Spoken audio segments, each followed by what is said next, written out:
As a director, like, my job is to listen to actors' concerns, and one of them that I've heard brought up a whole bunch is like them getting typecast. It's like they know how to play a role over here, like they know they can play a extra character like Wednesday Addams, but they keep getting typecast as like the girlfriend or something like that. It's like when you're doing a job interview and they're like, do you have any experience in the role?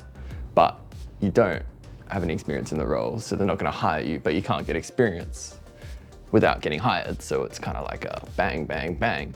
And I just wanted to like talk about it. I'm like, does this happen to celebrities and all that as well? And like, turns out it kind of does. Aubrey Plaza talks about like how her role in Parks and Rec as April, she ended up getting typecast in a lot of roles after that as that like weird, dark girl, and particularly in comedies as well. And like, obviously grateful to have the role, grateful to have work, but like as an artist, you want to be able to get outside of that and be able to do a little bit more than that, which is what she was kind of expressing. And lucky for her, she has ended up getting some more dramatic roles and some different stuff and be able to show off her skills. She was awesome in Legion even. Morgan Freeman's actually an interesting one because he ended up starting and getting his big break as playing a gangster. But then, and I'll quote him on this, "I'm God, I'm Mr. Good, and I'm stuck in that place."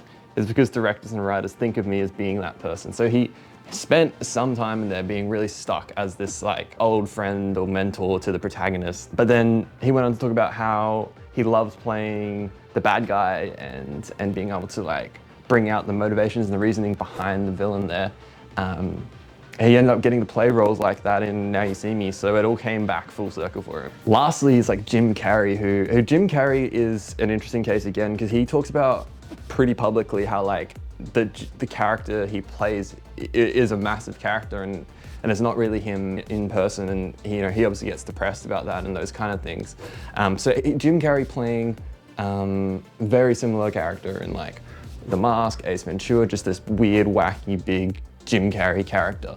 But I found it so interesting in Eternal Sunshine of the Spotless Mind. He got cast as like this conservative, meek, quiet little dude that didn't really like, wasn't loud and pronounced. And it was just brilliant casting. Like, I enjoy watching his performance in that, as not to spoil the movie too much because it's one of my favorites, just watching it develop throughout and how he can still bring his Jim Carreyness to this serious, quiet role, which is just like the opposite of what you'd imagine for Jim Carrey.